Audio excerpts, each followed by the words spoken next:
I think that the most toxic label that we put on ourselves is the label me. Because from that label,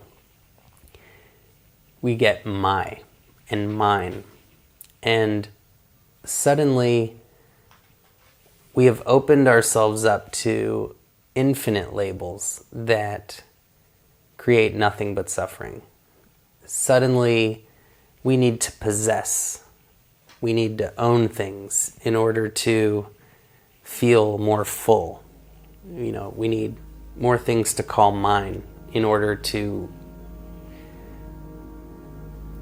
strengthen that sense of me and I. And suddenly there is this false identity that everything that happens to that identity instead of just happening. Instead of witnessing life like a movie with just peace and joy, like we watch our favorite movie, suddenly we feel that it's happening to us, that we are in the movie. And suddenly every little tiny thing that happens is happening to us. And it is a matter of life and death and incredible importance. And sometimes things are life and death, but we don't need to label a stove as hot to pull our hand away from it. We just instinctually pull our hand away from it. And only if we sit around thinking, how could that stove do that to me? Then we are creating all that suffering that doesn't need to exist. We really lose sense of our connection through me, through mine. And we fail to see that there is only we. There is only one. There is only our relationship to everything else.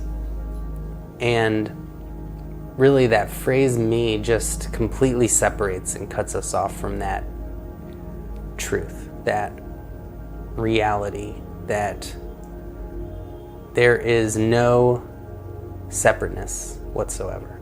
Only our limited vision makes it appear as though we are separate, that there is a separate entity that is me and you. But if you could see infrared, if you could see energy, you would not see these solid separate forms. And so it's really an illusion that there is separateness.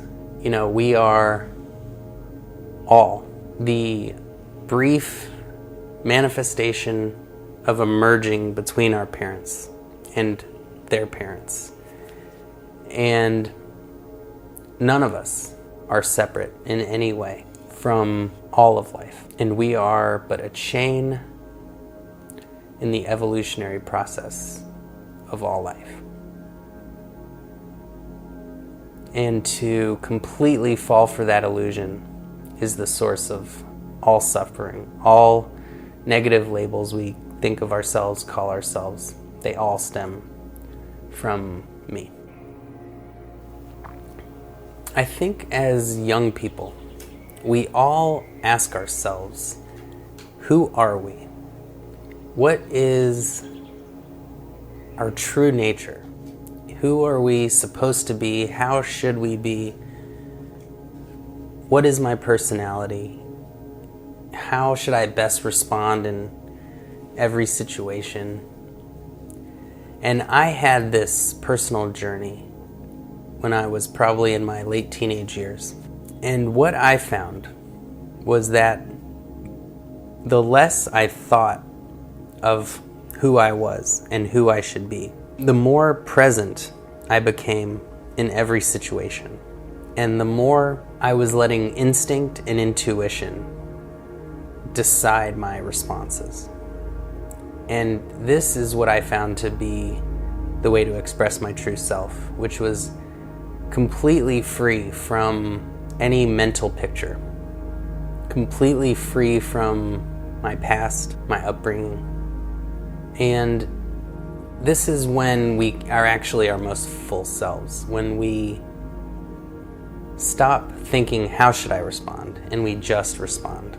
And we get rid of all self-consciousness and all self-focus, and we put our attention into the universe around us, where we are simply vessels for this cosmic consciousness to enter and express itself. When we're constantly thinking, oh, how should I respond? We're already not paying attention, and we're already going to say something stupid, and we're not going to be confident. And that is really the essence of what they call actors who have a great presence. They're actually just present, and they know how to fully respond to the situation without getting lost in their head and without overthinking. And that relaxed presence is what's so magnetic and so attractive to keep watching.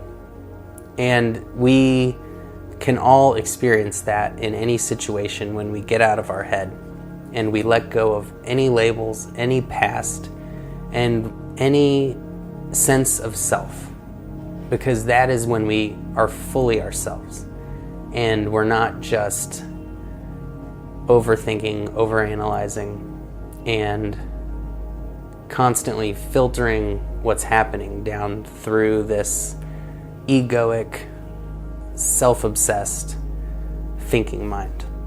So for me, that was really the change. When I just stopped focusing on myself, I was able to start being fully myself.